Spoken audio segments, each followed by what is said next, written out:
Dans cette vidéo, on va parler de l'aphasie de Broca et l'aphasie de Wernicke, tout en cernant la différence entre ces deux types majeurs d'aphasie.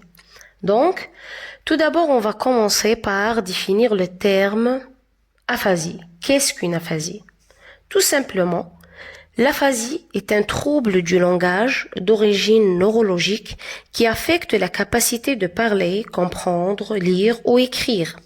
Cette difficulté de communication peut aller d'un simple déficit de trouver les mots pour s'exprimer jusqu'à une perte totale de la capacité de s'exprimer.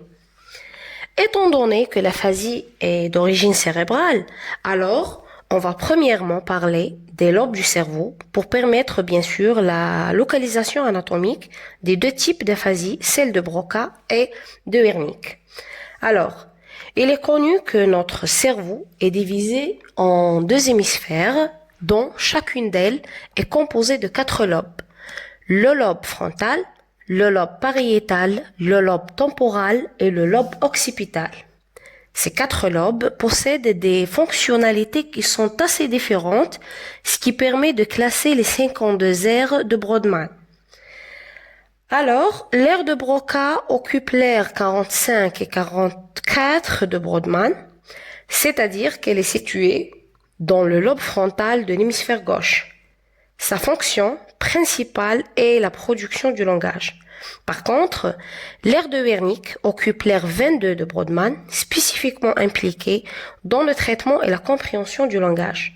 Elle est située entre le lobe pariétal, le lobe temporal et le lobe occipital, qui est en rapport avec le cortex auditif primaire. Comment peut-on identifier ces deux types d'aphasie? C'est-à-dire, lorsqu'on est devant un patient, comment peut-on différencier l'aphasie de Broca de l'aphasie de Wernicke? Le premier cas, c'est l'aphasie de Broca, qui est une incapacité de s'exprimer. Ici, le patient ne peut pas parler, il ne trouve pas les mots, mais il comprend tout ce qu'on lui dit. La compréhension donc est conservée.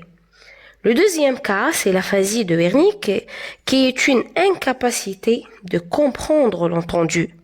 Le malade ici parle, mais son discours est hors sujet, c'est-à-dire qu'il répond avec d'autres choses incohérentes avec la question demandée. Donc ici, on peut dire que la parole est conservée. D'où viennent ces aphasies? Bien que l'aphasie de Broca et l'aphasie de Wernicke sont deux aphasies totalement différentes sur le plan anatomique, sur le plan fonctionnel et sur le plan sémiotique, elles ont en commun des étiologies ou bien des causes, généralement en rapport avec des lésions ou des dysfonctionnements organiques, notamment l'AVC, c'est-à-dire les accidents vasculaires cérébraux, les traumatismes crâniens, les tumeurs cérébrales, les infections cérébrales et les maladies neurodégénératives comme l'Alzheimer. Donc, pour conclure, on peut dire que l'aphasie est classifiée en fonction des zones cérébrales touchées et des symptômes.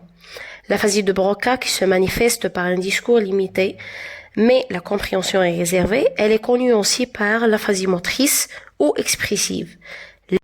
L'aphasie de Wernicke, qui se manifeste par un discours fluide mais incohérent.